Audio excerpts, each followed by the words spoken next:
En 1919 se suma otro fracaso amoroso más en la vida del escritor. Este es el caso de Otilia Villanueva, una chica de 15 años que profundamente se enamoró de Vallejo y que incluso perdió su trabajo de maestro. A esto se le suma la muerte de Abraham Valdelomar, o también conocido como el Conde de Lemos. César Vallejo con Abraham Valdelomar mantenía un gran vínculo de amistad, lo que demuestra el profundo shock que siente el poeta ante la noticia infausta del fallecimiento de su amigo. Pero su gran capítulo trágico ocurre en 1920, cuando es encerrado injustamente en la cárcel. En 1918 ocurre la prematura muerte de María Rosa Sandoval, quien fue el primer amor juvenil de César Vallejo en 1916. A esto se le suma la muerte de Manuel González Prada, que en su momento había expresado su amistad hacia César, generando en Vallejo sentimientos de respeto, asombro y afecto hacia el viejo maestro. Además, el 8 de agosto del mismo año, muere su madre, María de los Santos Mendoza, debido a una enfermedad. Pero Vallejo no puede estar en su entierro, debido a que él desempeñaba el rol de maestro en una institución educativa privada. Como decía Jorge Cornejo Polar en 1991, es a partir de 1915 que en la vida de César Abraham Vallejo Mendoza comienza a experimentar una serie de acontecimientos infaustos que se vuelven más frecuentes en los años posteriores. Para empezar, primero hablaremos sobre la muerte de Miguel, su hermano, el 22 de agosto de 1915.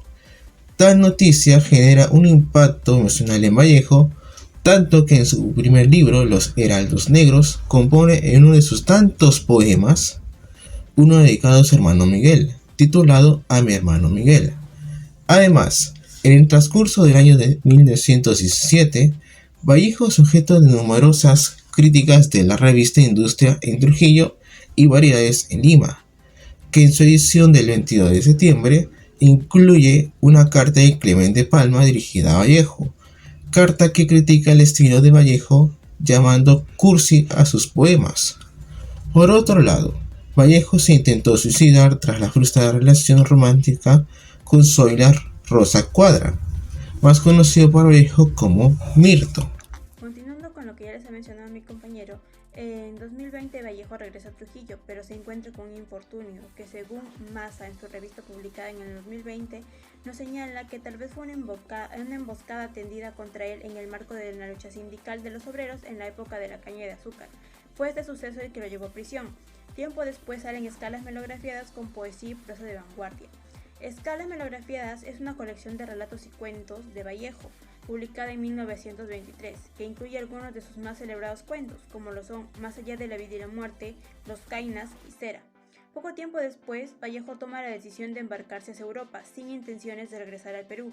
Sin embargo, continúa manteniendo una comunicación activa al ser colaborador de la revista Mauta y al fungir como representante del PSP, partido fundado por José Carlos Mariátegui. Vallejo establece su residencia en París y a partir de 1927 inicia una relación con que se convertiría en su compañera permanente, la ciudadana francesa Georgette Philippard. En repetidas ocasiones estos emprenden viajes hacia la Rusia soviética, explorando diversas regiones de Europa. Es durante este periodo que César Vallejo se aparta en cierta medida de la poesía, para dedicarse a la redacción de ensayos y narrativa de ficción. Además, incursiona en la escritura teatral y en géneros periodísticos. De esta época podemos destacar obras como la novela de carácter proletario e indigenista, El Tungsteno, y el relato Paco Yunque, que representa un hábil análisis sobre el poder de luchas y la clase. César Vallejo contrajo matrimonio con Georgette Marie Philippard Travers en octubre de 1934 en París, 2 años después de su regreso a Europa tras ser expulsado de Francia por sus vínculos comunistas. La poesía y el marxismo eran dos aspectos que unían a la pareja.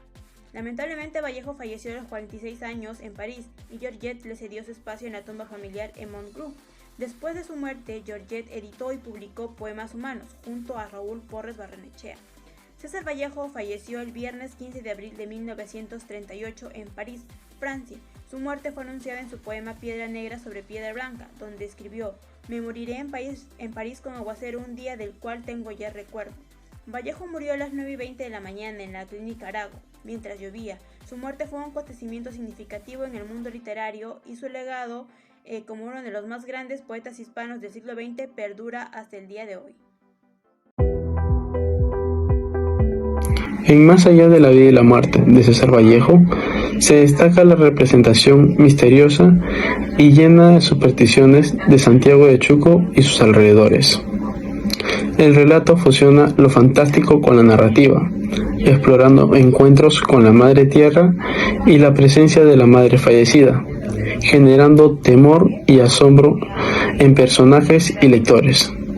Vallejo utiliza lo fantástico para resaltar la importancia materna y las creencias andinas, donde los difuntos regresan a lugares conocidos. La madre en esta obra simboliza un amor trascendiente de la muerte.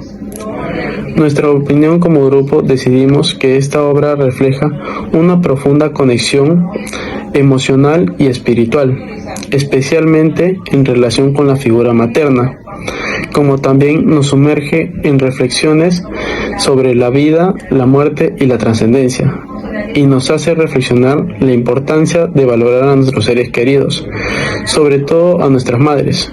Pueden perdurar y tener un impacto significativo incluso después de la muerte.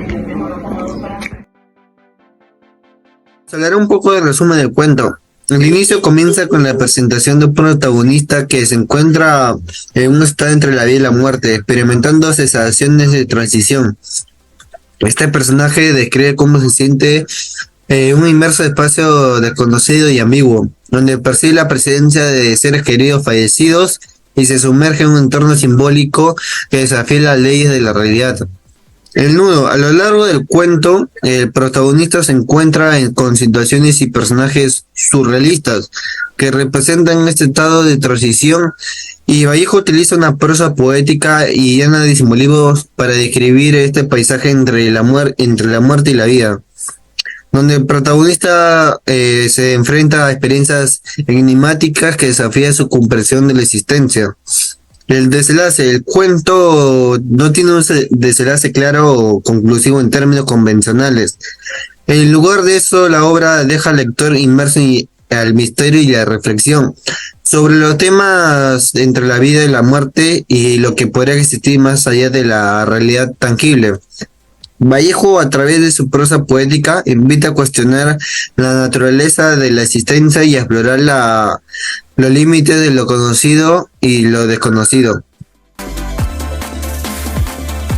César llegó al pueblo por la tarde, dobló la última esquina entrando a la calle. Cuando regresó a casa, vio a un hombre sentado solo en la puerta. Estaba solo, muy solitario. Tanto es así que la misteriosa tristeza que inundaba su alma lo asustó. Su silueta en la silla se pegaba a la pared encalada. Los nervios secaron sus conductos lagrimales. Su hermano Ángel saltó del taburet. Lo sostuvo impotente en sus brazos. Él vino a la mansión hace unos días por motivos comerciales. Ángel, hermano. César, hermano mío, qué bueno que regresaste, te extrañé mucho. Esa noche, después de una escasa comida, se quedaron despiertos hasta el amanecer. César visitaba las habitaciones de la casa, los pasillos y los establos, y Ángel, incluso cuando se hace visible, tratando de impedir su deseo de visitar la querida y antigua casa, parecía disfrutar de estar solo durante las pruebas del reino de las alucinaciones.